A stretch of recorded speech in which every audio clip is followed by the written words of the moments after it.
your locks ain't right and your twist is on limp, you know. Get over to Keisha Studio, specialized in locks, natural hair, and extensions. When your hair needs that special attention, make Keisha Studios your next decision. Located 3964 Goodman Road E, Suite 122 in South Haven, Mississippi. Call 901-650-9487 for your appointment at Keisha Studios. You know.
Tune in to the MacMan Morning Show. Hold up. Man, this is one of the hottest talk radio shows this side of the Mississippi. We're talking about the MacMan Morning Show, Mondays through Friday from 9 a.m. to 10:20 a.m. Man, get you some on WKRA 92.7 FM. Man, beat me there. Don't meet me there.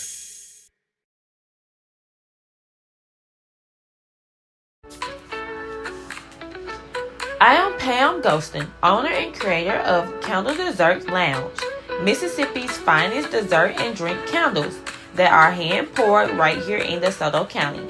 Our motto is dessert and drinks, 0 calories. We strive to create a vivid imagination of the delicious gourmet desserts and tropical drinks by offering a sweet and zesty vibe with an experience that ignites both your taste buds and sense of creativity. We also do candle making parties, whether it's for a private party, birthdays, anniversary, bachelor or bachelorette parties, business team building. We can do a party for any occasion. For more information, call 662-460-5035. Also, check out our website at candledessertlounge.bigcartel.com. If you're looking for those one-of-a-kind gifts, our candles are perfect for you. Tune in to the MacMan Morning Show. Hold up. Man, this is one of the hottest talk radio shows this side of the Mississippi. We're talking about the MacMan Morning Show, Mondays through Friday from 9 a.m. to 10:20 a.m. Man, get you some on WKRA 92.7 FM. Man, beat me there. Don't meet me there.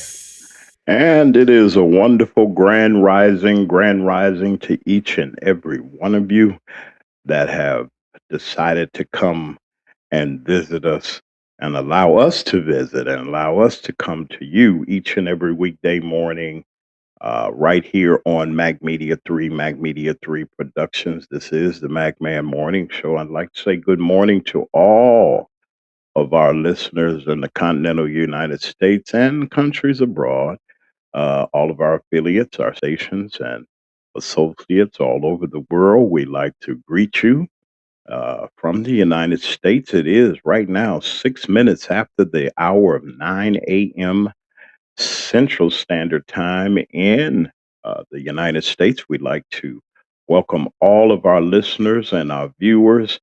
That gives us an opportunity to come into your homes, your places of business, or wherever you may be, to give us this chance to have these conversations. We bring you news, information, and inspiration right here on Mac Media 3, Mac Media 3 Productions. We'd like to welcome all of our listeners, as I said, and viewers on our wonderful network, Hot Talk Radio and Television International. And to all of you all that are listening, thank y'all for allowing us to be a part of this great broadcasting international network.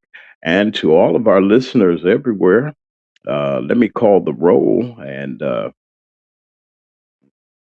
yes, let me call the roll and say good morning to our Deacon Alvin Moore, chairman of our Deacon Board. That's Deacon Alvin Moore and his wonderful, uh, wonderful caregivers that are taking real good care of him. That is his wonderful daughter, Sharon Reed, and to Apostle Anthony Reed, that preaching machine, that man, wonderful pastor of Shiloh Missionary Baptist Church, but the Shiloh Full Gospel Baptist Church in Kankakee, Illinois. We want to say good morning to you. Good morning to Diane Black and to uh, Miss Henderson, all of you all, to Candle Dessert Lounge, and to all of you that are listening. We're grateful to be here, regular listeners, and even our bushes, the listeners that are in the bushes. Now, let me explain. Somebody say, explain what you mean when you always talk about the bushes. Those are the people that you might not see, and there's a lot of them, a whole lot of them that you might not see, and they don't come on and they don't come into the chat very often, but they enjoy our program each and every weekday morning. And we just like to say hello to all those Keisha the Stylist, our anchor sponsors, and to all of you all, Meredith Hammer, the next judge. She ain't got nothing but about almost a month before they have the primary in the state of Illinois. We want to say hello to Brother Jeff Hullum down there in Gulfport, down there on the coast of Mississippi's coast, running for Congress. And brother, I was so impressed by the feedback that we were getting when we announced that we were supporting you, and we support him for the 4th Congressional District of Mississippi. And I, on purpose, I'm not making any other uh, endorsements. I think that everybody ought to go on and do what they have to do. I encourage you, each and every one of you that are under the sound of my voice, please vote. Please vote. I'm not begging. I'm just putting an announcement out there. Please vote. Brother Mac, you've been on for 2 years and you bring us news, information, and inspiration. And you always talk about vote. I'm going to say it again. I'll say it again. I'll say it again. I'll say it as many times as I would like to say that. Please vote. There's early voting going on in most communities that are getting ready to have their primaries. That's all over the country practically. There's no early voting in the state of Mississippi. If you know that you're not going to be able to get to the polls on election day, hey, Penelope, how are you? If you know that you're not going to be able to get to the polls on election day, go and vote. You can vote on Saturdays, I think, from a certain time up until about 1 o'clock in Mississippi. Don't waste your vote by not voting. Ladies and gentlemen, brothers and sisters, I'll say this. We had all of the hoopla and all of the hollering and screaming that people are saying we're making a big to-do out of nothing. I got one message, only one, out of the many that I get. Guy says you talk about voting all the time, and we're trying to make America great and all that other foolishness that people talk. And there's some people that talk foolish, but I give you opportunity to say what you say. It's free country. You say, but you ain't gonna say it here.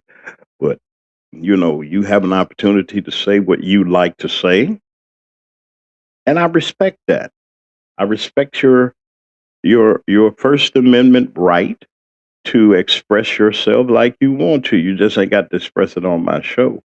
As far as the craziness and the negativity that goes along with it, we know about uh, the monkey gorilla thing. That's even though we know that he's a racist, the orange man that lives in the White House, he is a full hatred racist.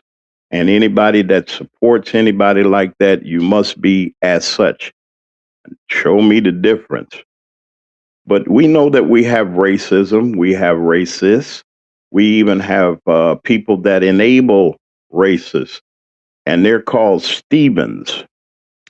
If you remember back, and I had Stevens' picture at one time, I did. Stephen was the person that lived in the big house on Django the movie, one of my favorite movies. And unfortunately, one of my favorite actors is the wonderful and comfortable Samuel Jackson, who plays Stephen in that movie. And Stephen was a mess. He was horrible. He was a horrible individual. It's bad enough that the people that are opposing and that's causing the root of the racism, it's bad enough we got that going on and even going on today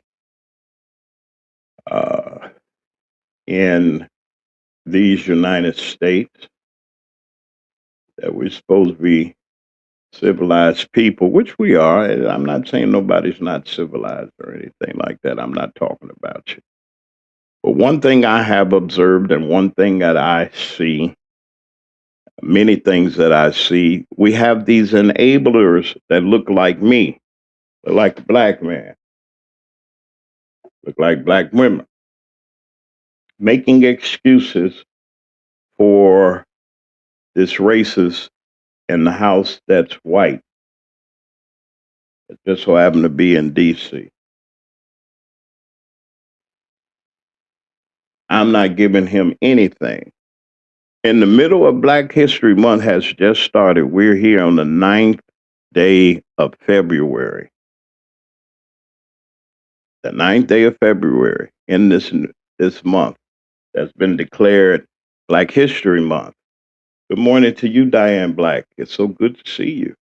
And thank you for being here and all of the support that you give and all of you that give your support. I want to thank you. I will say it until I can't say until I feel I can see that there's some kind of change that's being made. I'm going to continue to ring the bell, holler, or whatever, not holler, well, whatever, and speak upon those things that are going on. In the news, we find out some days when you look at the news, it's so outrageous and so divisive, and corporate media has flipped, turned, and did everything. How y'all like the Super Bowl? I didn't watch it. I didn't. I paid attention a little bit to, because my team, the Bears, wasn't in there. They did something to the Bears. I don't hate none of them other guys, but if you ain't a Bears fan, that's show business. I'm a Bears fan. So I did see Walter Payton's, the late, great Walter Payton, alumni of Jackson State, Mississippi University, Jackson State University, and number 34, can't forget 34, of the great Chicago Bears, was there as honorees and making sure that they give the awards with their fathers, that's named after their father, the Walter Payton Award, that they made sure that that recipient got it. Congratulations to, even though I'm not a hater, but congratulations to the Seattle Seahawks and that organization. And great game. It was a great game. I'm not dissing the players on either side. The owners, I got a problem with Mr. Kraft, who is a fervent and a devoted supporter financially also and he been doing some of them things in the Epstein files too. He gave millions to Mr. Trump, and then he called himself a patriot. I'm glad that the Seahawks won.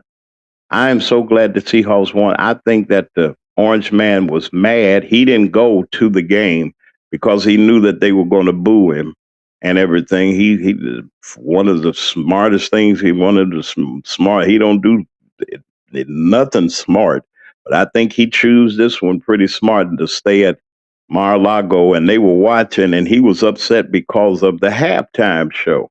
I did not see it, but my brothers and sister broadcasters, showed me and gave me the commentary on what happened. He got mad because this man that was born in Puerto Rico, which is a part of their United States senators, the citizens in Puerto Rico. They're citizens of the United States. And the Orange Man made them feel like they were from a third world country, even though, he treats them like they're a third world country. He threw paper towel when they had the hurricane in Puerto Rico. He threw and tossing paper towels to people like he's assisting somebody. He is one of the worst that has ever sat in that seat, I think, next to his Confederate racist brethren before him. He's the worst out of the bunch. He's so bad. We know how bad he is because no matter how many monkey pictures he puts up and all them things and try to portray himself as king. There's a story, I like to bring this up, and I'm never ashamed of my belief and where I stand in Christ. Children of Israel, the Jews, told Samuel, say, look, we want a king. We won't be like everybody else. We want a king. And Samuel said, you don't need no king. We got, I'm here, I'm a judge, and I'm doing what I have to. Now all we want is a king. So he went to the Lord, went to God and told him what the folks said. And God gave him the reply. Tell them, okay, I'll give it to them, but let them know what's about to go down. This last election, back in 2024, they say, we want a king. We don't want no president. Sure enough, don't want the black woman to get in there, Diane. They say they didn't want her. We want a king. We want somebody strong. We want somebody that's going to bully and tell people and take their stuff and lock all these illegal aliens that they brought and allowed to come up into the cities like Memphis and everywhere. They let these people, they were busting them in. You see, this was the plan already. If you knew what was going on, they were busing folks from all around. They were just both busing them, and people, somebody had to take care of them. I have a difference with how they did it because they spend billions on these people. Billions. Where did they get it from? This is the thing I got a problem with. We got homeless folks. We got people that need right here in this country before they got here across the border. They spend billions giving them thousands of dollars, 5,000 a piece a month in assistance and giving them places to live that black people couldn't. I'm just saying, I'm a black man. I'm not making no excuses for who I am. That he didn't give people and citizens here the assistance that they gave. Oh, they rolled the red carpet out, and then he said, surprise, you're gonna be our whipping boys and girls. I hate any kind of violence. I hate any kind of tyranny that people try to do to other people. I'm not insensitive to the fact that, Diane, I'm not insensitive to the fact that,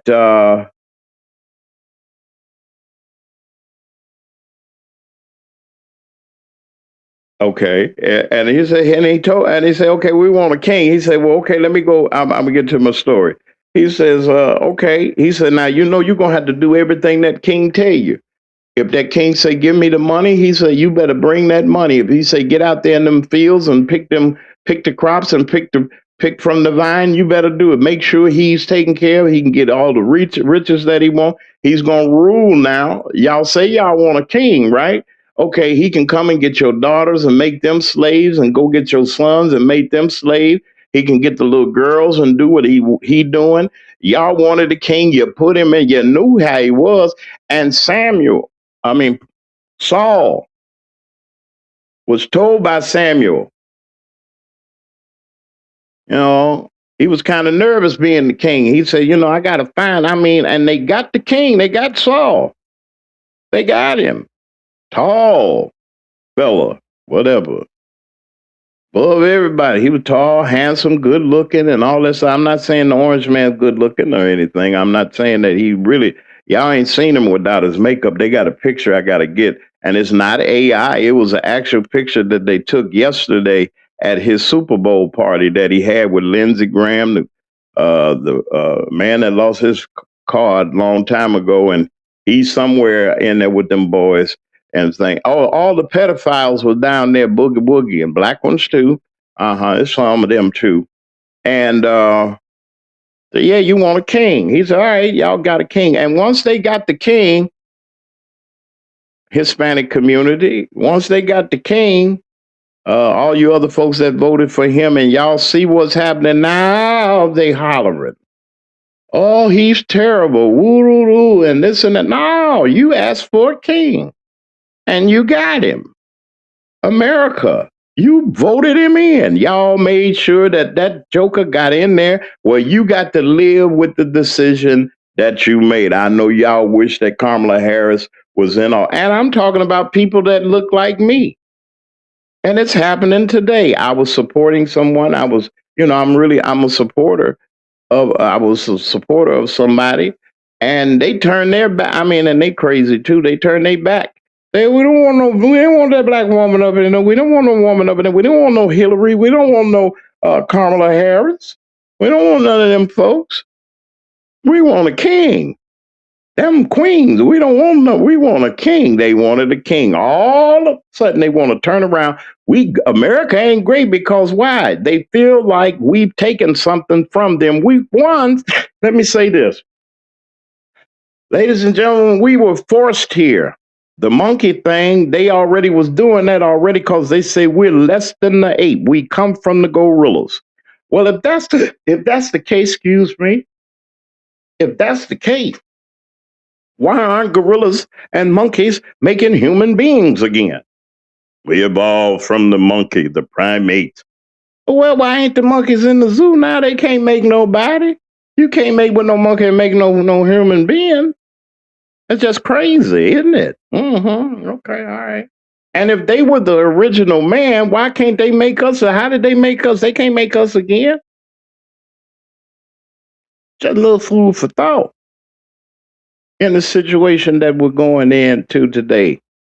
Now they got their king. He even said he was a king, the orange man. They put him they got the AI, and AI is going to really, y'all using it, making all kind of filters and stuff to try to make yourself look like Marilyn Monroe or Shaka Khan, or different folks. Y'all trying to make yourself, be yourself. You ain't got to be nothing else. So it's called artificial. What is artificial? It ain't real. Artificial flavor. It's not the flavor. It's artificial. It didn't come from the source that the flavor is supposed to come from. AI, all that old foolishness. And AI is and all this computer stuff that they're doing. Ain't nothing wrong with technology. It's the way that people use it. Well, they made an AI video, or they call it a meme. I don't know, whatever they call it, some food cartoon.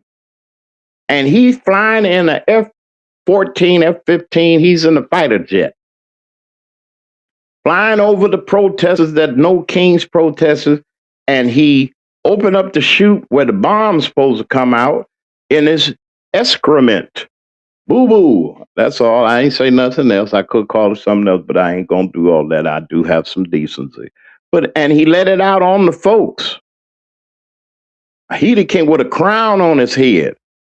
He posted it on the official White House Twitter feed, X, or whatever they want to call it. Elon Musk, they getting ready to lock him up anyway because they over there in the foreign countries. They not going for it. Oh, let me remind those of the other persuasion that been sending all kind of Not a whole lot. They won't do a whole lot better. Not. I know who they are. Sending all them all that stuff. Elon Musk took over Twitter because they were talking bad about the Orange Man, and he owed them. Let me tell you something. There's some there's some billionaires, Rothschilds, and everything. They got a list so far. It's a list out there. Well, France got the unredacted Epstein file. Those foreign governments got it already. Russia already got it. Why do you think they got so much power over the Orange Man? Because they got a lot of video. Him and them children. And they protecting him. He went to the national prayer breakfast talking about hurting folks and what he's doing and all. You supposed to be at the prayer breakfast humble. He can't even humble himself. Y'all know about Pharaoh. Pharaoh wouldn't humble himself. His heart was hard. He felt he was God. And then one thing he did say, I'm not playing that garbage, that prayer breakfast, whatever it was. He says, I know I ain't going. He ain't going to glory. I don't know if I'm going to heaven. I don't read the Bible. But you at the prayer breakfast. What you doing there? Making propaganda. Ladies and gentlemen, brothers and sisters, whether you believe it or not, from the the unalivement of the man down there and up there in Minnesota to the Nazis of yesterday, there is nothing new under the sun. It's just a different package. This is where we're headed at. And his folks is nervous because of the Super Bowl. They nervous because this man called the Bad Bunny, he didn't mention no names. He didn't mention the ICE. He didn't mention none of them folks. He just did his thing. Oh, it's a whole list of these jokers. They're everywhere. It's a whole list of them. God help us. Wait a minute. Let me see if I can pull this up. I think I can. Y'all give me a second. All right. There we go. Yeah, it's a whole list of them. Let me see if I can pull this up. Y'all be patient with me. Good morning, everybody. All right. Now, these are the names of the people so far, these rich tyrants. Look at this. Michael Jackson, all them. Well, he was rich. He was in it, but their name is in there. I don't see the former President Obama or Biden or Jimmy Carter. I don't see none of them. I don't see none of them. I don't think Jimmy Carter wouldn't have went. No way. Jimmy Carter said, I ain't going there. I don't think it was going. I don't know, but there ain't nothing new under the sun. They've been doing this. George W. Who is that they say that is? That's all of these names of these people. These are the people so far that they got names of. Now, the foreign governments got these names. They put them out. These are the actual names in the Epstein file.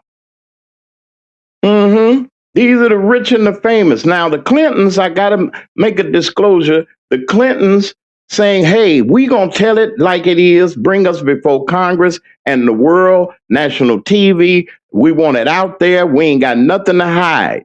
Now, before they was trying to throw you off by saying that he got something to hide. The Clintons say, bring it on. I want to testify. Both of them said so. So they're separating. They're going to testify on separate days. But ladies and gentlemen, brothers and sisters, the fix is on.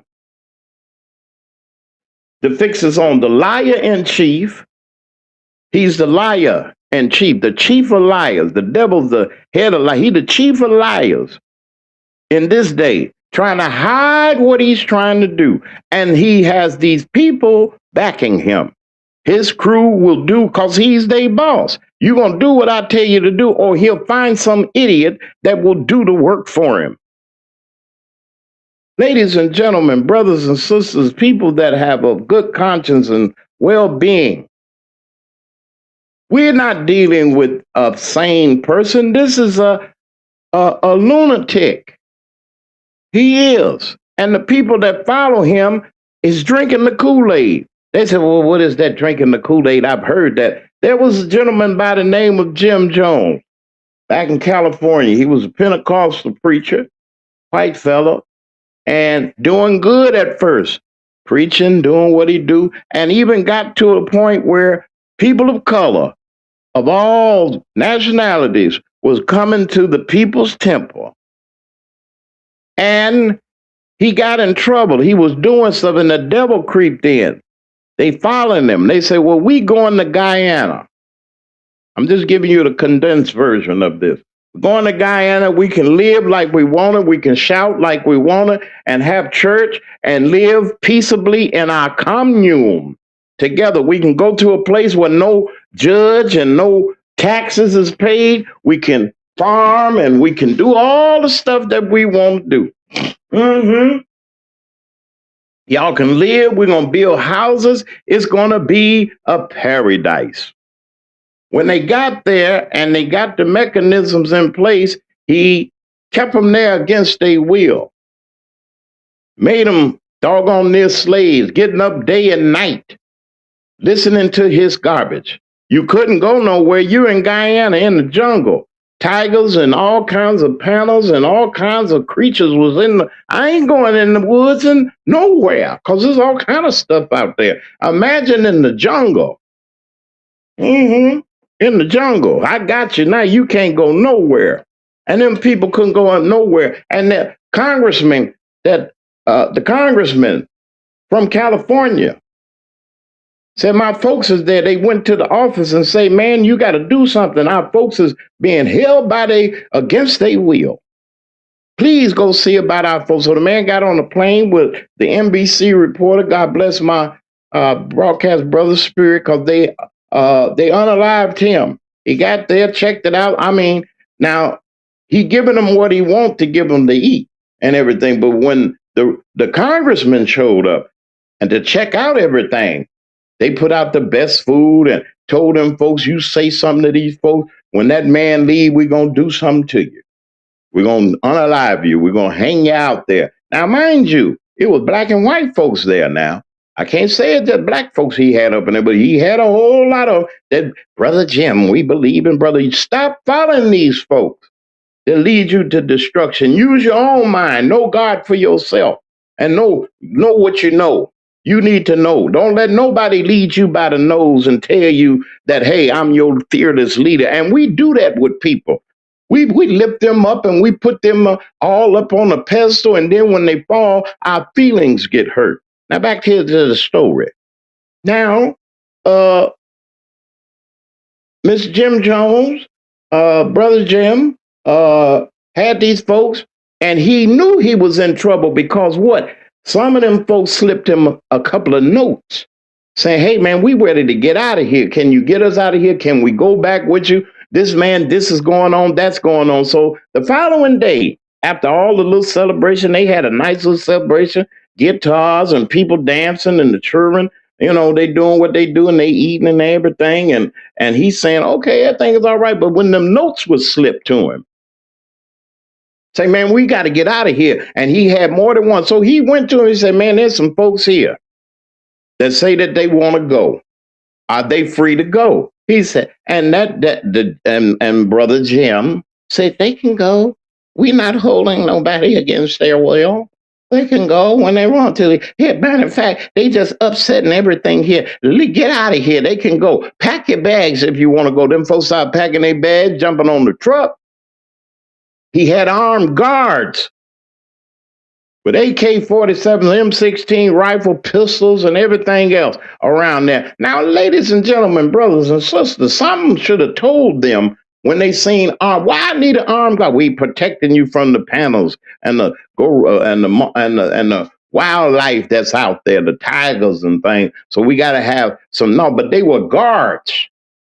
These are the people that ate good, that spent money and everything, and all his little secretaries and his henchmen and everybody, black and white.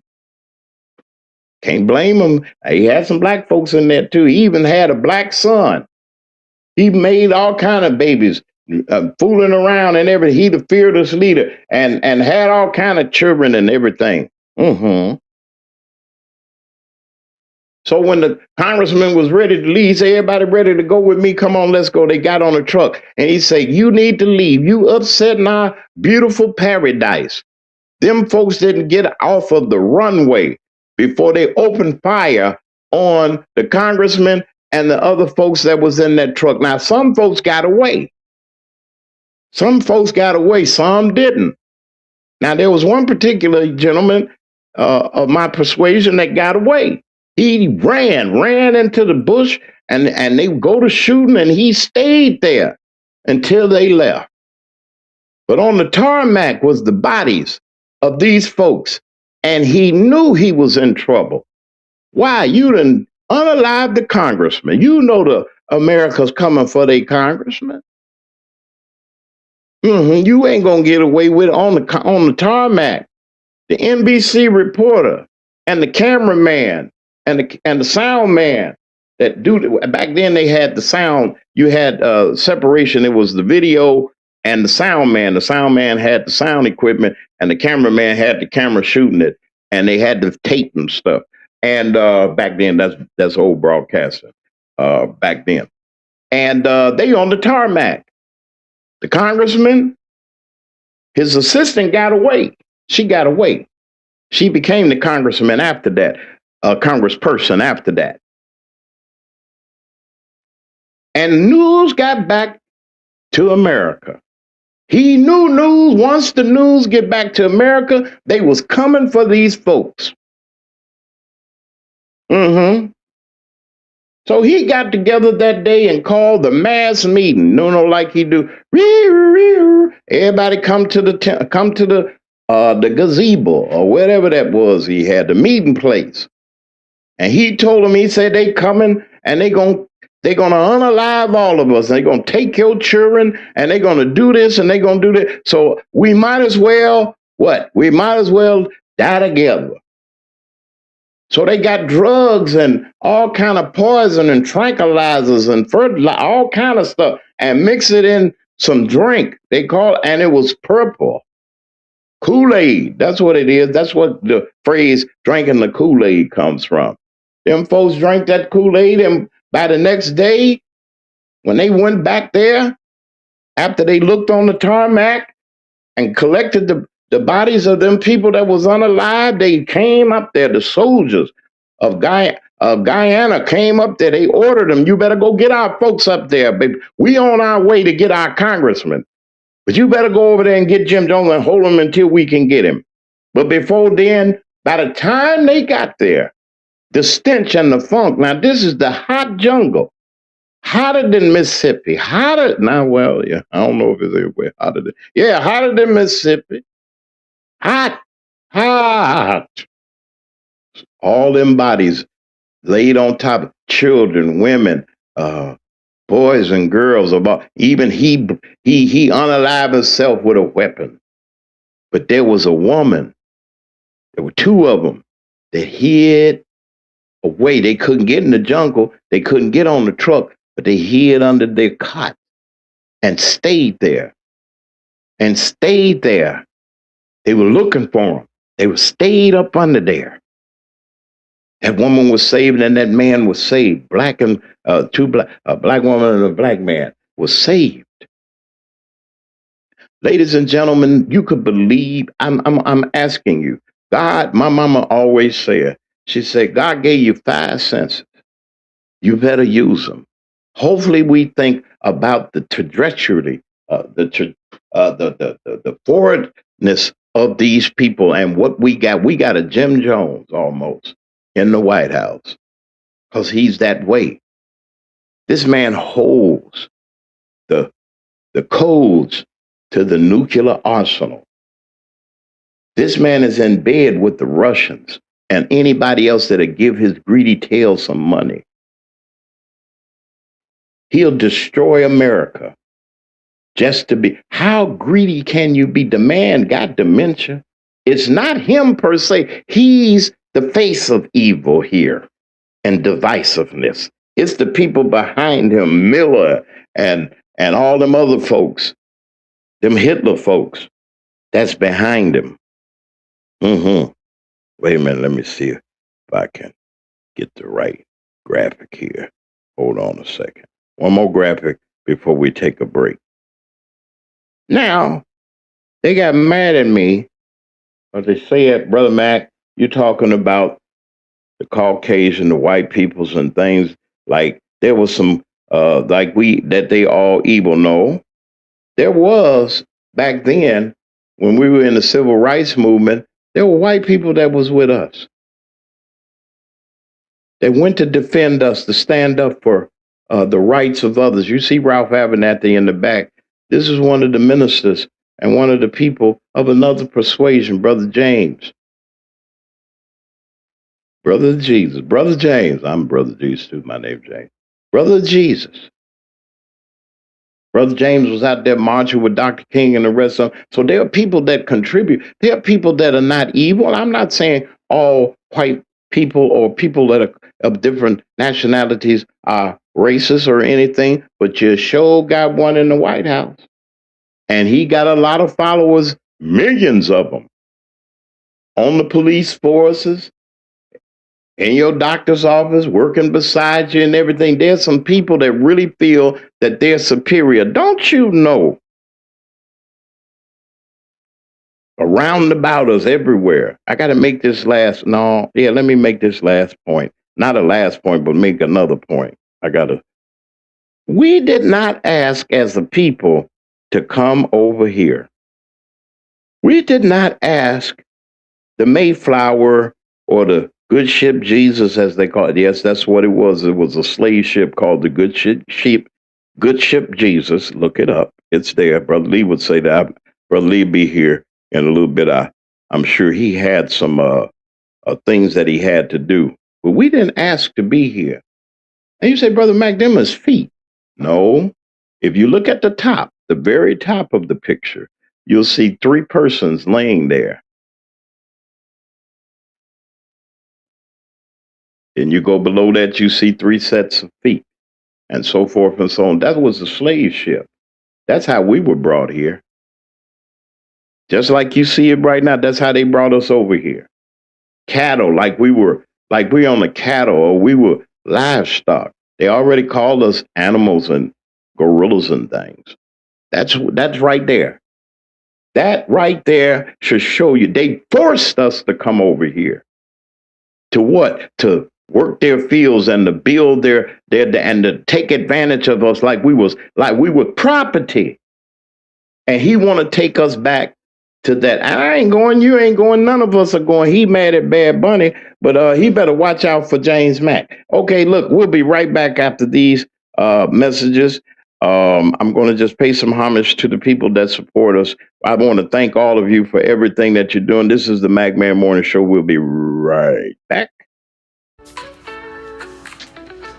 I am Pam Ghostin, owner and creator of Candle Desserts Lounge, Mississippi's finest dessert and drink candles that are hand poured right here in DeSoto County. Our motto is dessert and drinks, 0 calories.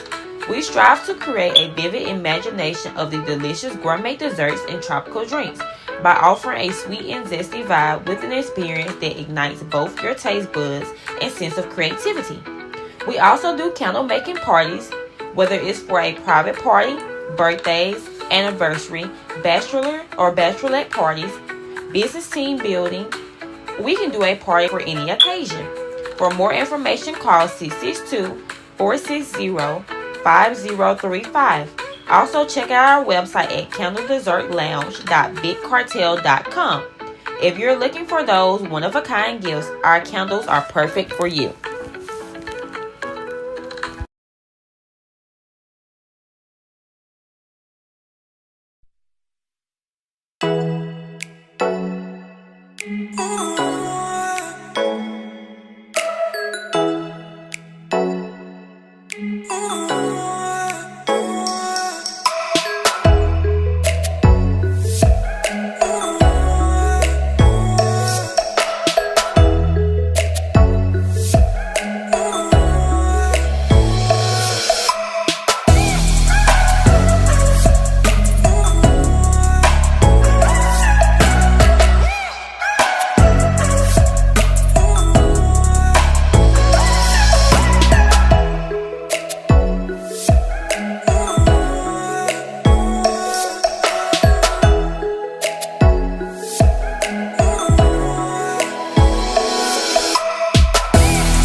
box ain't right and your twist is on limp, you know. Get over to Keisha Studio, specialized in locks, natural hair, and extensions. When your hair needs that special attention, make Keisha Studios your next decision. Located 3964 Goodman Road E, Suite 122 in South Haven, Mississippi. Call 901-650-9487 for your appointment at Keisha Studios. You know.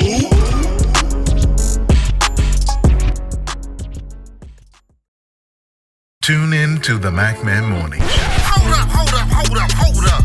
Man, this is one of the hottest talk radio shows this side of the Mississippi. We're talking about the MacMan Morning Show, Mondays through Friday from 9 a.m. to 10:20 a.m. Man, get you some on WKRA 92.7 FM. Man, beat me there. Don't meet me there. And it's 9:48 a.m. into the Central Time Zone. If you had to be there at 9:30, you know you're running a little bit over 9 o'clock. Y'all be careful out there. Even though that all of the ice has been dried, melted and all those other things, y'all be careful on the roads. Kids are back at school, and life is kind of getting back in shape again. I'd like to welcome all of our listeners from here in the United States and around the world on the Hot Talk Radio and Television Broadcasting Network International. All of our friends that have signed on and told us that you like what we are doing here. Our international listeners and viewers, they get a little kick out of Brother Lee Mack. He's here. They say, where is the guy? One guy from Algeria. Where is the Mr. Lee? Where is the Mr. Lee? I said, Mr. Lee covered. Now he's here. We're grateful for Brother Lee Mack, our wonderful co-host and our chief commentator. He's here. I know he's here. He said, I better go out here, James. Somebody said you're just doing the extra. I am. If it takes extra, I'm going to do it. I'd like to say good morning and grand rising to the queen of the Memphis Blues, recording artist and entertainer. We'd like to say good morning to Miss Karen Burns. We just wonderful. I don't know. I got to get that music. A lot of y'all I got some friends that got music and everything, and we're going to try to take care of that real soon. And when we get our launch on Hot Talk Radio and Television Network, our official launch, we're on now, but our official launch is going to be next month, the month of March. See, it's kings were born in March. That's right. And MacMan were born in March. MacMan was born in March. A birthday coming up. Isn't that something? I'll tell y'all how old I am later.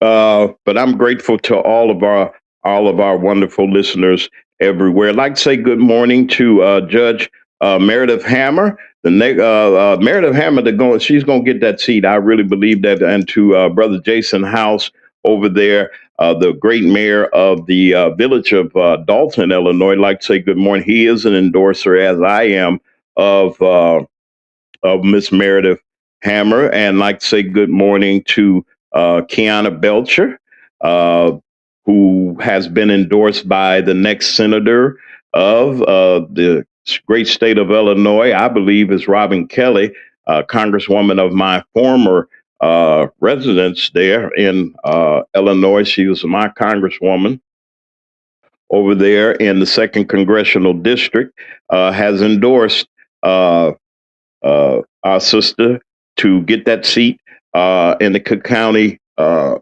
the Cook County Board as Cook County Commissioner of District 5. We support you, Miss Kiana. We're grateful for you. I'd like to say hello to our guest from last week, Miss Felicia Jones, over there at To Be Served. She says hello to everybody over there at 1950 West 87th Street in Chicago. Y'all go over there. Y'all still got time. It's breakfast time now from 7 to 3, all except Wednesday. Wednesdays is closed. And we'd like to say good morning also to her and her wonderful staff and her family. Hello to our wonderful sister, Stephanie Wiedemann, going to be I believe, the next Thornton Township Chair Committee person over there in Thornton Township. Y'all get ready to early voting has started.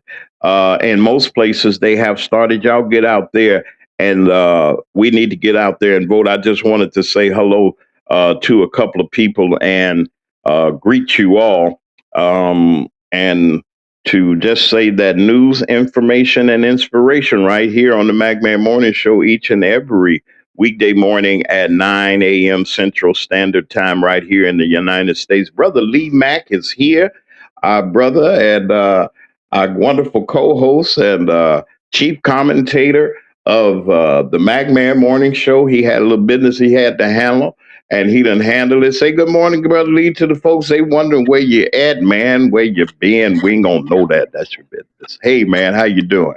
Great day and new beginnings, my brother. A new begin, man. I know. I just know. Now, brother Lee, um, I'm gonna say this. Well, I'm gonna say this. You know all about what the Orange Man was doing with that cartoon. I want. Well, okay, y'all. I'll put it up. All right. Give you a little refresher course. Y'all know I'm. See, he's gonna pay. That man's gonna pay for this foolishness that he's doing, and it's all designed by these people to keep you from getting those Epstein files. All them people right there named there, and it's some more. It's some preachers in there, they say, and some other folks up in there, some real notable folks and some Democrats up in there other than the Clintons. And I'm not saying that all people of a Caucasian persuasion, that everybody is just straight evil or something, but there's a whole boys, so man, they got some house cleaning to do. But listen, at this time it's 9:54. Looking at it on our clock here, 9:54 a.m. We're gonna bring Brother Lee Mack to come. And hey, brother Lee, I'm just, I don't know. Bad Bunny done upset in the Bad Bunny. I don't even listen to him, but the Bad Bunny got the man upset. He up in the down in Mar-a-Lago on our dime with all them folks talking crazy and tweeting and Xing and whatever they call it.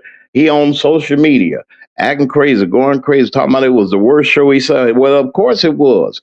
He wasn't going to show up there, but there that with that and him calling people all out their name and saying that we go rulers and everything like that.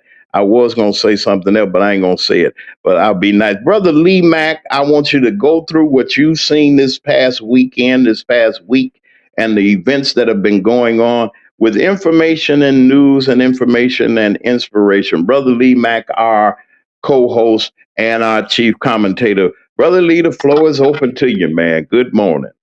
Great day, new beginnings. I like to say that cartoon.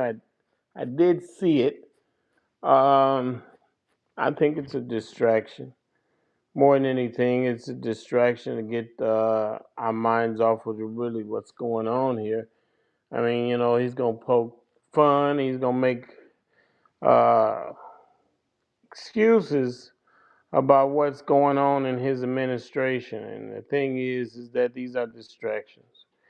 It's to keep our focus off the prize, off we really should be doing, what we really should be putting our attention into. You're looking at him, Donald Trump, and these Epstein files. The list of the people that are in these files are long. Says it's thousands of hours of information that's coming out about what's going on. People that are in it, people that say they don't know them but they're in there. People that say they don't and didn't have connections with them but they're in there. There's information, documentation about when, what, where, and who. And everyone that's in there say they don't know anything about it, but they're there. Some of these people were calling this Epstein time and time again to get in touch with him so they could get to these parties, get to these people and everything. And now that they're found out, they act as though they don't know anything. But the information is there. These same people, I heard the Supreme Court justice is in there. He's in there prominently. All these people that claim to be righteous Republicans are in there participating. Married people, unmarried people are there. So the thing is, when you listen to these people and tell you about justice, and they're doing some injustice things, they're doing some incomprehensible things. You see a lot about them. And like Donald Trump said, and the people who voted for Donald Trump just as responsible for these doings that he's now doing in the White House and been doing before in his first and second term. And we looking at that and we don't really, the people that voted for him are trying to say their hands are clean. No, you're responsible saying they didn't know what he was gonna do. And he told you what he was gonna do, and everything was happening. And now you see that you know, Donald Trump is being Donald Trump. And these pictures, cartoons, I don't want to give it any credence, but yeah, this is what he does. So the thing is, we have to understand it. Don't be shocked. It's the president. I was talking to someone the other day about the presidency and what we thought a president would never do. He has, Donald Trump has, he's surprised a lot of us about what a president should and shouldn't do. This man has just done whatever he wanted to do, whenever he wanted to do it, with no checks and balances. But the thing is, there's a lot of Republicans that was behind him on these things that he's been doing with this ICE, among many things that he's doing. There's so many other things that he's doing, and that's what we should be focusing on, is the fact that we got to get this man out of office. Yeah, the midterm elections are coming. They'll be here sooner than we think, but we got to have the wherewithal to get these people out of there and replace them and get this government not back on track, past on track. See, old behavior and old things is not going to float anymore. We got to want more than what we had. See, that's the thing. People want things back the way they know. You do not want things back the way they used to be. You want them better than what they used to be. Far better. You want them to make more than just a difference. You want some real changes in here. We want changes not just for the sake of change. We want something that, it doesn't, like I say all the time, it doesn't take 400 years to fix anything. And they keep telling you, these politicians keep telling us, yeah, things are going to get better, but not better just for the sake of better. We got to make some changes here now that'll make a difference in our lives in a positive way. And that's the thing. We keep wanting a little bit better, but we should want these things to make some changes for us. I mean, to make our lives better. I keep telling you, and I'm going to say it again, it does not take 400 years to fix what this government has done to us. It doesn't take 400 years to fix what this government has done to us. I'm going to tell you something that Dr. King once said about the Civil Rights Bill. He said they passed that Civil Rights Bill because it didn't cost the United States one dime. See, that's what you have to focus on. What has this government done for us that cost anything? Anything that you think that they've done, they've never done. I'm going to tell you, this is a fact. You can look this up. This government has never done nothing for the black person that cost anything, that cost them anything. We say, what about slavery? What about the abolishment of slavery? They did it because the Civil War, the North was losing the war, and that's why they did it. That's why they said they're going to put the Emancipation Proclamation, freed all slaves, because you know what? They were losing. They needed our help. And the thing is, Lincoln, he was for slavery. He just didn't want the South to benefit from it and have the power that they did. And that had nothing to do with slavery being unjust. You can look that up. And that's the thing about it. This government has never done anything for black folks if it cost them anything. Didn't cost them $1 for the civil rights bill didn't cost $1. And the thing is, we have to understand everything that they've done is they've done it for themselves. And this thing about correcting the wrongs that's been done to black folks, and the thing about this is, I'm gonna get to this. We're talking about Hispanics. Listen to this very clearly. And I wonder, you know what? You have to think like a child for a minute. Is Hispanics a race? I would ask a Hispanic, is that a race? What is Hispanic? That's I'm gonna tell you, like, you can look this up. Being a Hispanic is being black. Period. Period. Trace your roots right back to Africa. Period. When they say I'm Hispanic, I'm Colombian, I'm Cuban, I'm Mexican. It's all traced back to Africa. All of it. And it's like every race want to be anything but us. Now we're the only race that stands up and say, "Look, we are who we are." But they will. You got the Hispanics, Puerto Ricans. I'm Puerto Rican, but what do you think, Puerto Rican? What do you think? The boat stopped at Puerto Rico. The boat stopped at South America. The boat stopped at Mexico. Boat stopped there. So if we keep pretending that you're something when you're not, and you got Hispanics, which Mexicans, Puerto Ricans, and Colombians, and and you even got Jamaicans saying, "Well, they'll say I'm Jamaican. I'm way from Jamaica. Where are you? I'm a Jamaican." No, you're African. You're African first, Jamaican. That's what the island is. That's where the boat stopped. The boat stopped there. At least we claim who we are. You're ashamed who you are. The Hispanics are ashamed who they are. That's why they won't admit it. And that's why ICE is coming for them. And they want to act like they're not us. They voted for Donald Trump. You got some Puerto Ricans voted for Donald Trump. They can vote.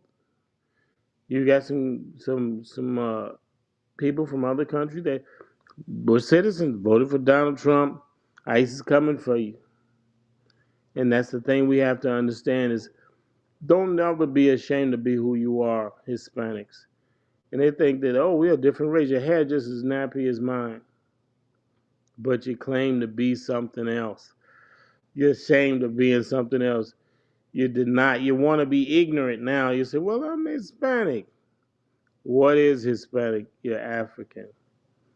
Just be proud of who you are. That's what I have to say, my brother.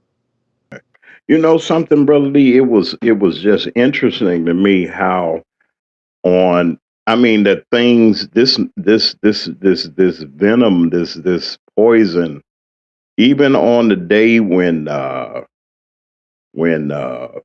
people sit back, they like the football and things, although the Bears didn't get in.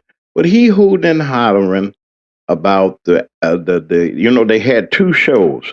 Now there was one by that Charlie Kirk's wife, the one that they unalived on live TV right there in front of us, talking about his name was Turning Point, and the regular show. And according to Nielsen, which I can't stand them neither, but they had to tell the truth. They said that what they could find, they said the viewership here was in America was 130 million people watched that halftime show, but only 4 million watched the Trump show. He was trying to counteract and saying, we the real Americans, and America's football is America is pure as apple pie and Chevrolet or whatever, and he was just saying, it's a disgrace how that show was. And look at this, the children, and he got a lot. I wish he wouldn't even say children out of his mouth, child or nothing out of his mouth, like he's so concerned about them. I don't know, Brother Lee, what's your feedback about his reaction towards this halftime thing? And he won't let people rest, man. He just like he's some kind of spoiled child. Come on, Brother Lee. Well, you know what? He is a spoiled child. He's a pedophile. He is. He said he grabs women by the vagina, and then you see him in them Epstein's snippets that he was with kids, little kids, and stuff. And mostly, I'm gonna tell you something. It's a distraction. And when you see these old white men, not just old white men, but it got Clarence Thomas's in them Epstein files, and this cat is something else too.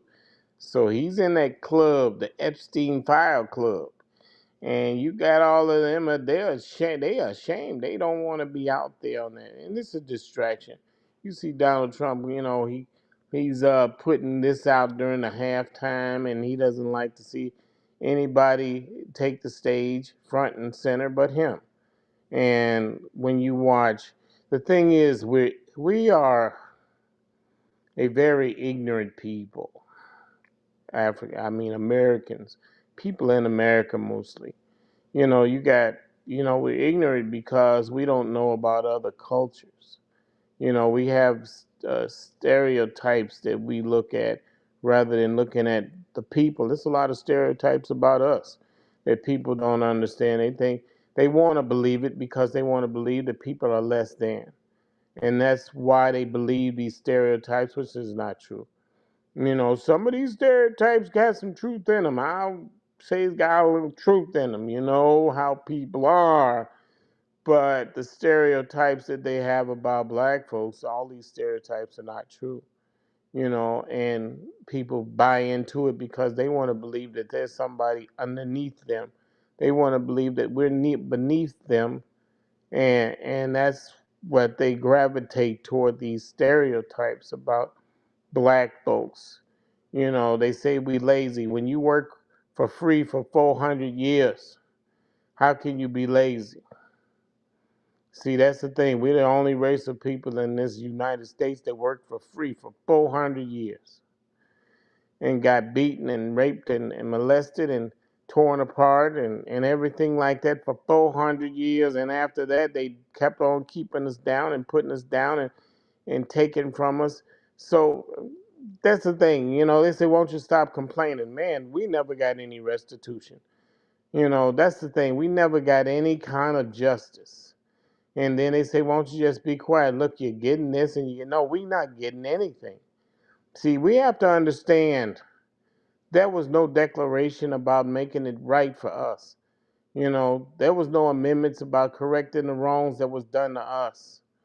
And they tell us to get over it. Here's the thing: how can you get over something that nobody ever fixed?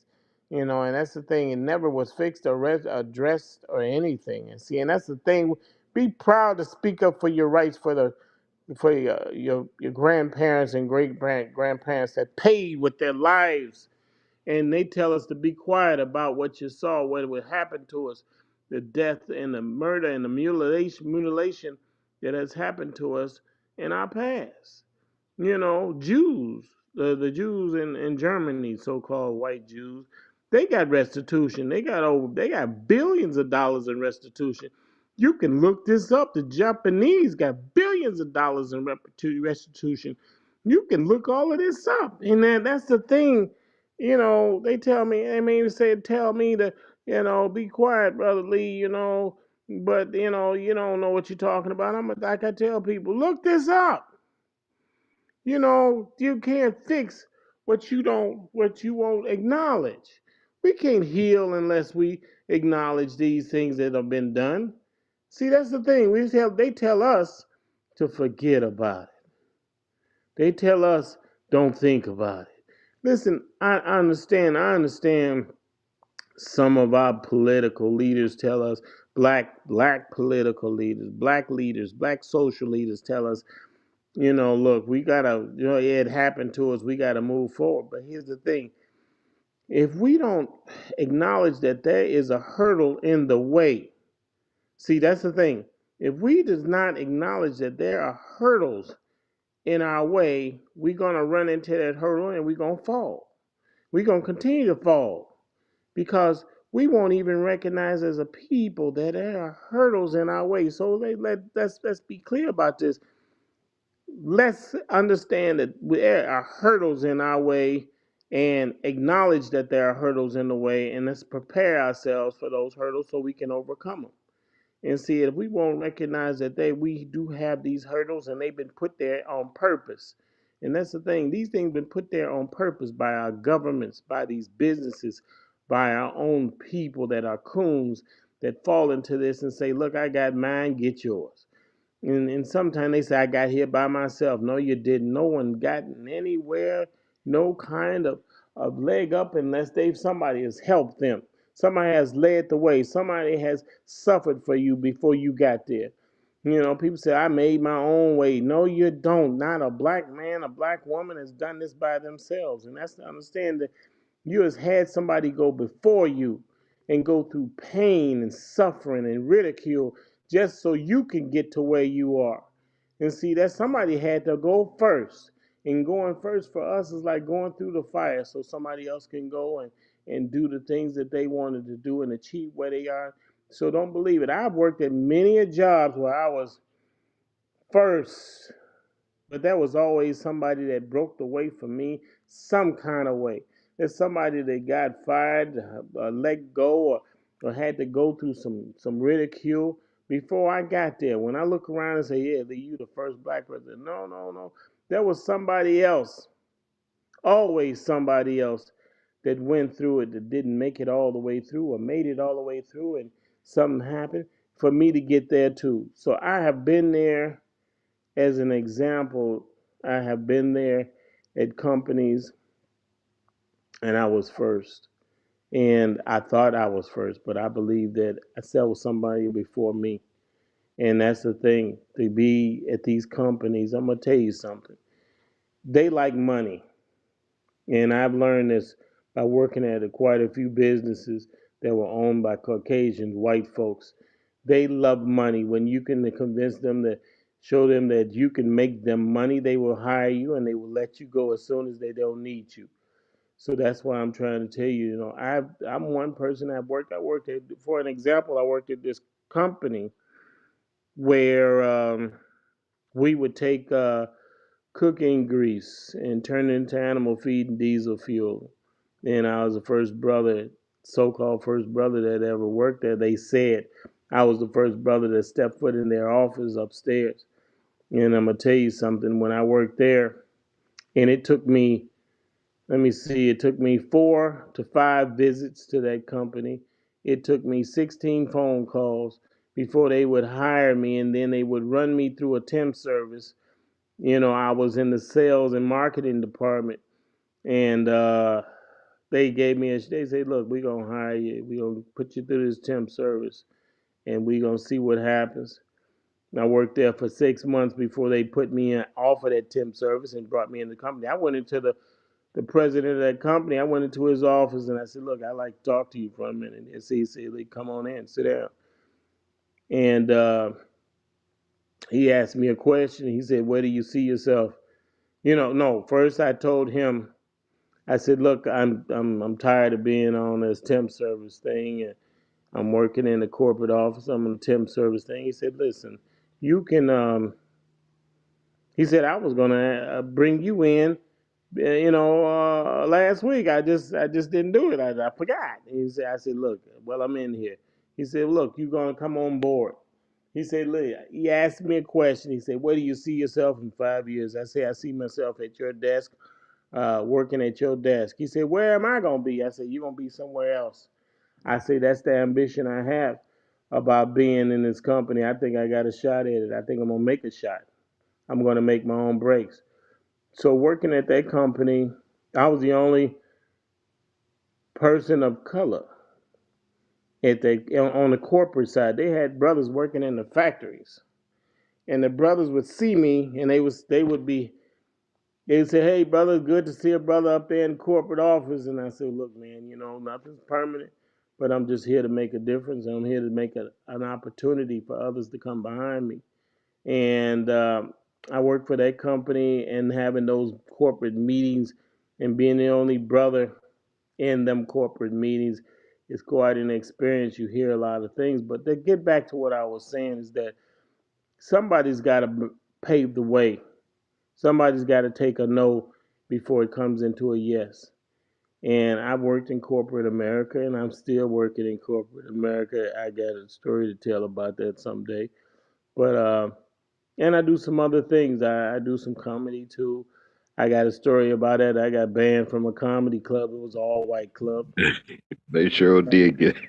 They And banned and you. they told me before they banned me, that at the beginning of the night, they tell you all the comics. They say, look, you can say whatever you want.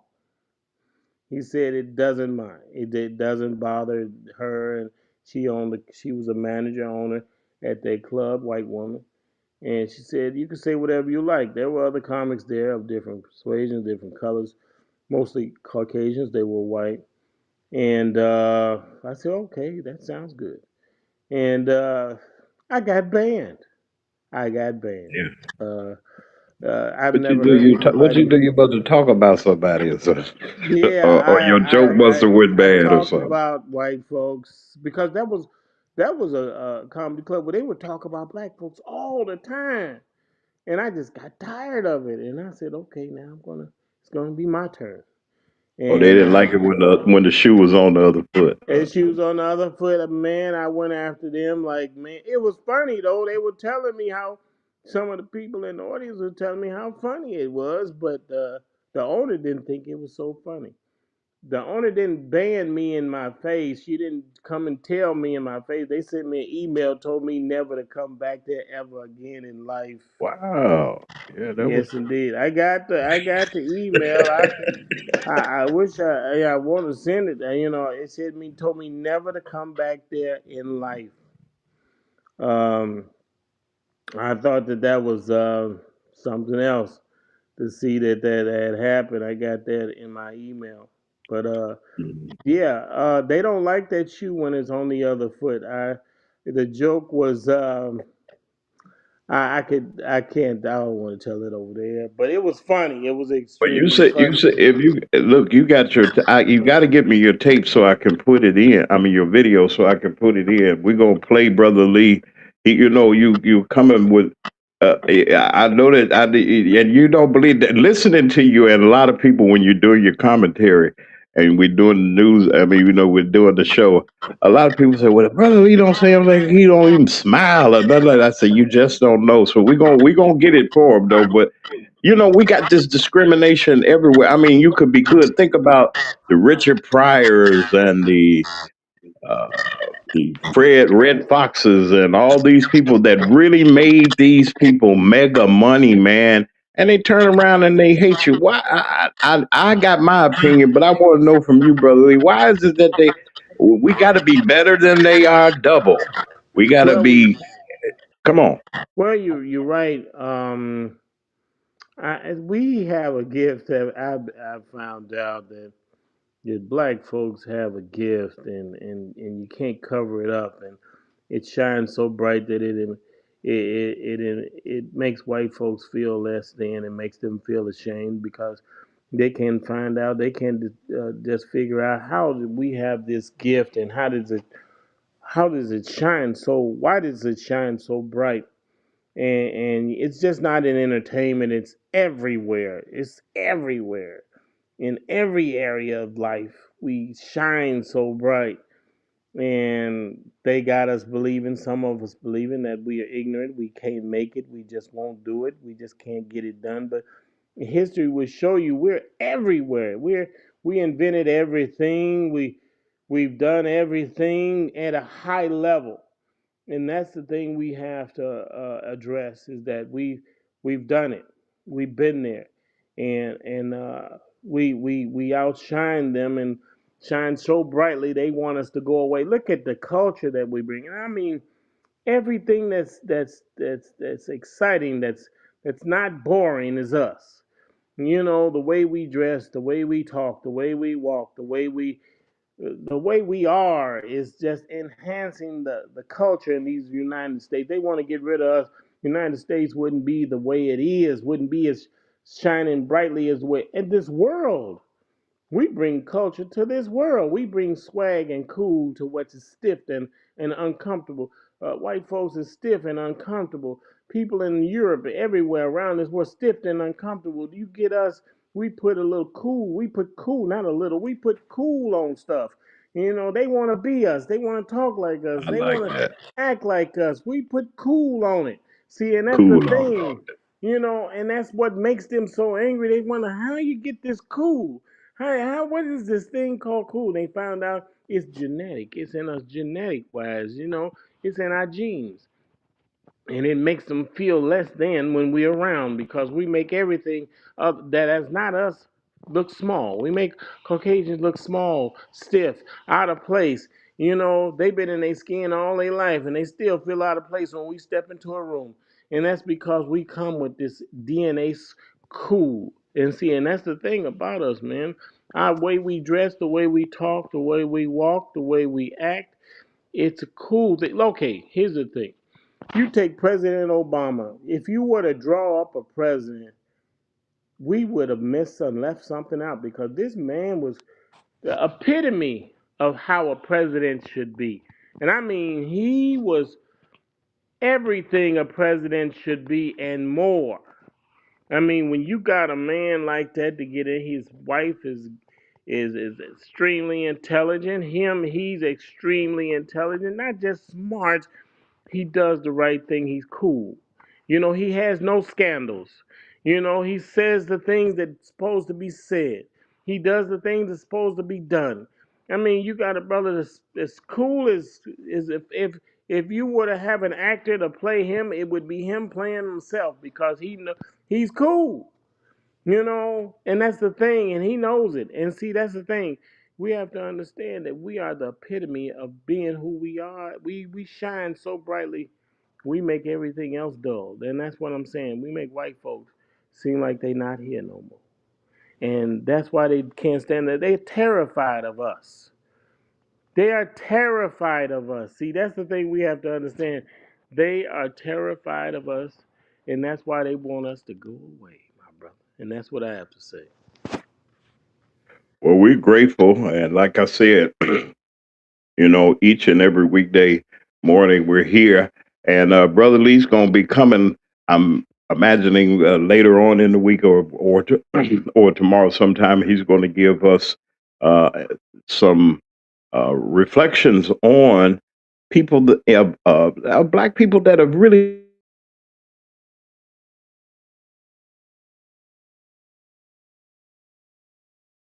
Yes, I will, my brother. Yeah, there it is. Of the things that the things that we just invented, from the air conditioning, from things that you just don't even you don't think about, and some things that are real significant that our people have done, and we should uplift ourselves. I mean, we got so much in us.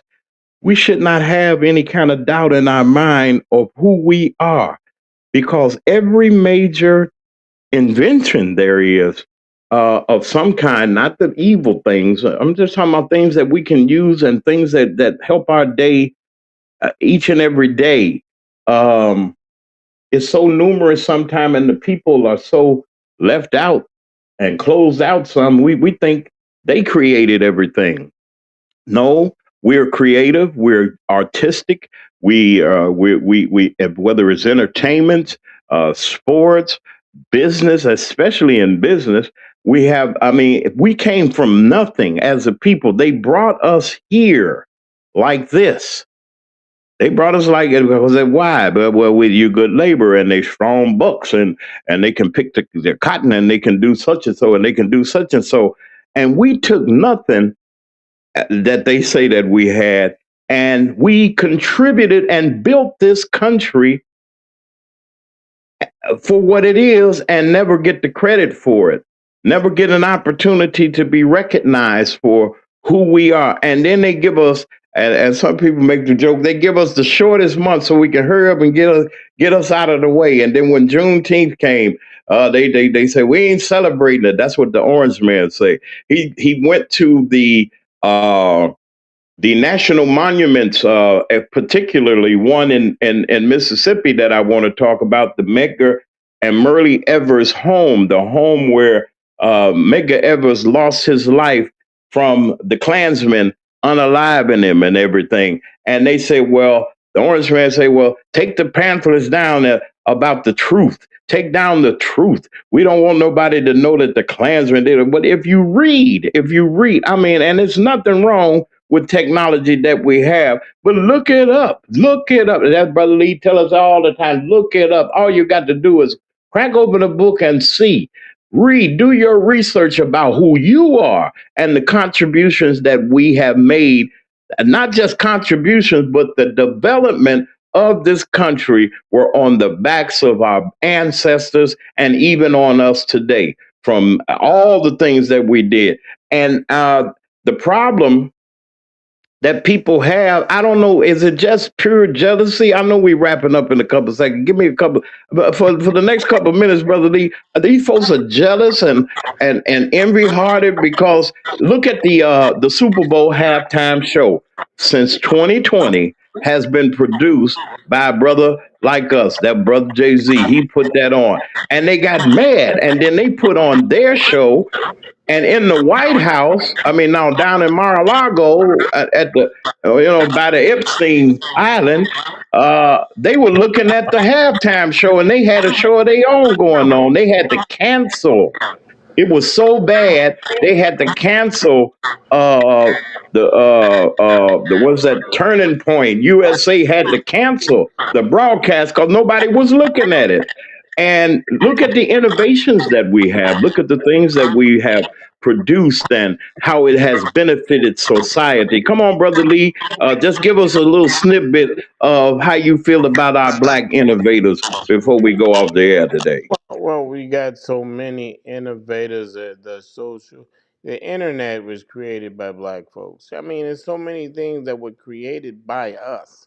The flying machine was created by the black man. And it's a story behind that, why you haven't heard of it, but it's a story behind that. I mean, it's so many things that we have created, that we are creating, that hasn't been said, hasn't been given us credit for. And that's the thing, that we think because we haven't heard it, we haven't done it. But believe me, there's a story behind it. If you haven't heard a black person have done something, believe me, it's by design that they haven't put it out there, because everything that we've done, they try to suppress it. Everything positive that we've done, they tried to suppress it. And the thing is, we got to use your mind, use your common sense to see things the way it is. You see more black men are in prison, more black folks are in prison than white folks, but it's more of them that commit crimes than us. But we are more of us in prison because we don't have representation. When we go to court, when you go to court, here's the thing: when white folks go to court, when they go to criminal court, when they sit in that courtroom, the bailiff is usually white. The person who keeps court records is usually white. The judge is usually white. The policemen that are sitting there, or sheriffs that are sitting there, is usually white. And you the only person that's sitting there of different color, of a different color. And you wonder, and see, that's the thing. When white folks go to court, they know they're going to get a square deal because the judge is going to be white. You'll feel good if you know your judge was black. If you go to court and you know the judge is going to be black, and the bailiff is black, and the sheriff is black, and everybody in there of power is black, you say, okay, I feel good about this. And you got representation too. Yeah, you're going to get a just you're gonna be in a just courtroom. But when everybody is a Caucasian or white folks, and you sitting in there, you're the only one in chains, you know you designed to get a bad deal. You're gonna get an awful deal. Not everybody is in jail. Listen, not most of them are in prison or is supposed to be there. See that's the thing we gotta understand. It's an imbalance. See, you know what? This society, this United States, they are on a mission to put every black man in jail or put them unalive. And that's the thing about that. They don't want us to survive, and we have to understand they not us. They don't want to get on the right train and fight for justice the way justice is supposed to be for everybody. That's the thing. This is not a just country. We behind enemy lines. And we have to start behaving as such. And these jobs that we talking about that we have that's paying us a nice buck, some of us, most of us are not making that kind of money. That's by design. And that's why I tell us sisters and brothers, it's time to get us a business of our own and not try to work for somebody, because you wake up one day, they get rid of them by the thousands. So we have to understand that if our kids go into these colleges, and I got grandkids in college too, paying and it costs hundreds of thousands of dollars to go to college. I'm gonna tell you something, that ain't no joke for people who are not familiar with college. It's hundreds of thousands of dollars to go to college. And just think, you spend a $200,000-300,000, go to college, come out, don't have a position to sustain your family. You know what you could do with that $200,000-300,000? Start you a business that can support your family and the family that comes behind that and that too. And that's the thing. We got to make it make sense. Don't spend hundreds of thousands of dollars to come out to make less than. See, that don't make any sense. Would you invest $200-300 in a future that no longer exists? And see, that's the thing, we gotta make it make sense. To giving a college money, and you gotta understand this, for information that's outdated. You go into a school that these books they're hundreds of years old. This information is old and antiquated and won't help you in your adult life. But we sending our kids there, and we have to understand is this. When I decided to go to trade school, um, this counselor told me to go to the library and look up this book called Occupational Trades. And it tells you in the future, 10 years, 10, 20 years down the line, it tells you what jobs, what opportunities are going to be there, and how much these opportunities are going to pay you to do these trades. And you look in the book, and they had truck driving, plumbing, HVAC, and a lot of things that you got to use with your hands. But I'm gonna tell you something. I could go to a trade school, and you can look this up. I can go to a trade school for, I'd say, 2 months. Some trade schools are 2 months. Truck driving is about a month or two, and you go all the way up to tool and die, and you go up to plumbing and carpentry, and all these other things take a year, months, and you become a journeyman and stuff like that. And the thing is that these positions pay hundreds of thousands of dollars, and you can make a nice living coming out of a trade school. I'll make triple what someone will come out of college. This is a fact. You can go to trucking school for 2 months, come out of trucking and make more than someone coming out of college. That's a fact. Go to welding school. Go to welding school for a year, come out of welding school, I'll make more than someone coming out of college for 4 years. There's plenty of trades that we can do that we can say, hey, all of these trades don't cost you a dime to go to trade school. They have programs where you can go to trade school, don't cost you a dime, and you can start your own business when you come out of these trade schools. And see, and that's the thing. Yeah, college has its place, but I'm gonna think like this. I'm gonna tell you like this with AI. I'm gonna tell you, man. Give it another 5 years, the landscape is gonna look a whole lot different about these colleges. There's a money waster. They take hundreds of thousands of dollars of your loans, and then you take out a loan for your kids, and these kids take these loans out, and they come out, and they don't know. And here's the thing. I'm gonna tell you this. I'm gonna let you go. Thing is, when your kid is going to college, there's no way an 18-year-old can know what the future will hold for them. You got to assist them in picking out the classes and the things, the degrees that they want to go for, because they don't know. So you gotta assist them. You gotta help them make these choices, make better choices with their life. Because if you don't, they'll end up living with you for the rest of their life. I know quite a few young people are living in somebody else's basement Mm. because they picked the wrong thing to go to college about, or they didn't stay in college all the way through.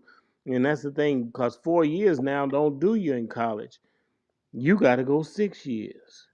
And now with Donald Trump saying some of these degrees don't matter.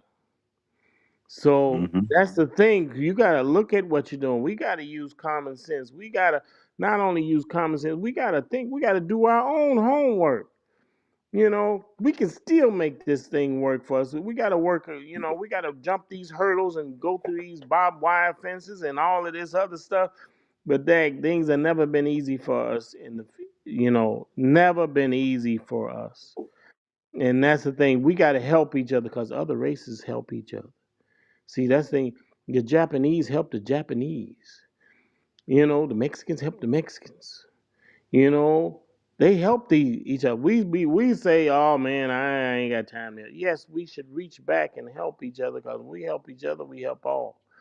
We gotta lift the bottom so everybody can make it. So when we make it, everyone make it.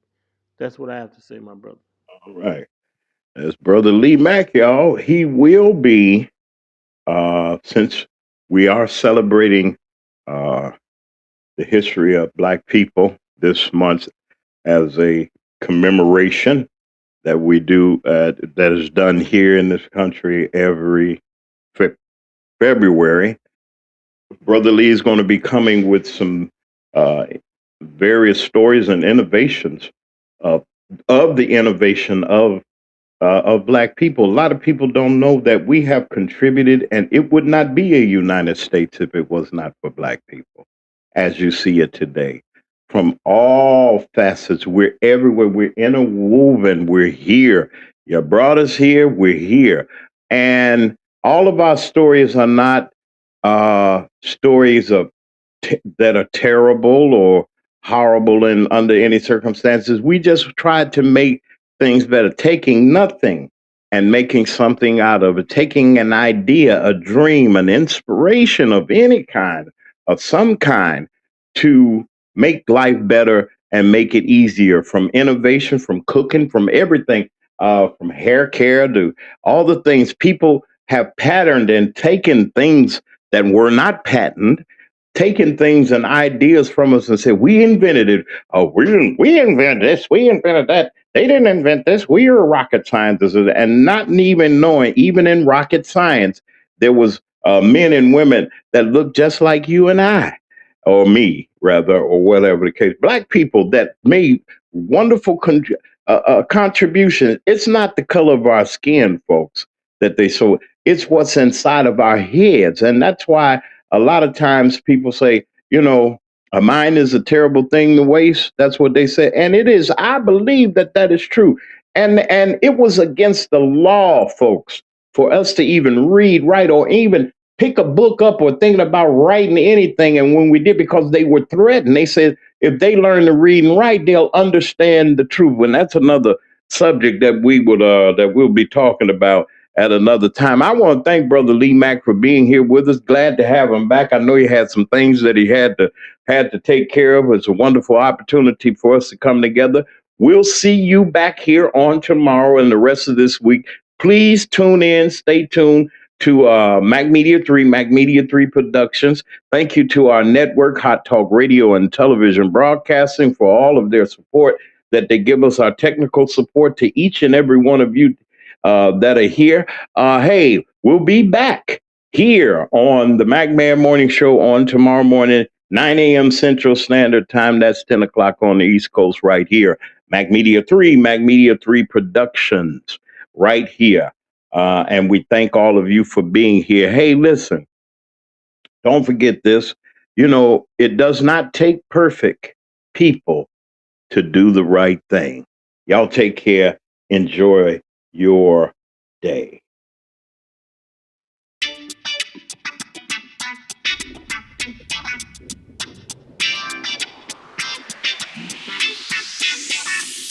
Here's a Mac Man Morning Show. It's the Mac Man Morning Show. It's the Mac Man Morning Show. It's the Mac Man Morning Show. Sitting at home or you in your car. It's the Mac Man Morning Show. No matter if you get far. It's the Mac Man Morning Show. You better tune in quick or you might just miss. It's the Mac Man Morning Show. The best show this side of the sea. It's the Mac Man Morning Show. It's the Mac Man Morning Show. It's the Mac Man Morning Show. It's the Mac Man Morning Show. It's the Mac Man Morning Show.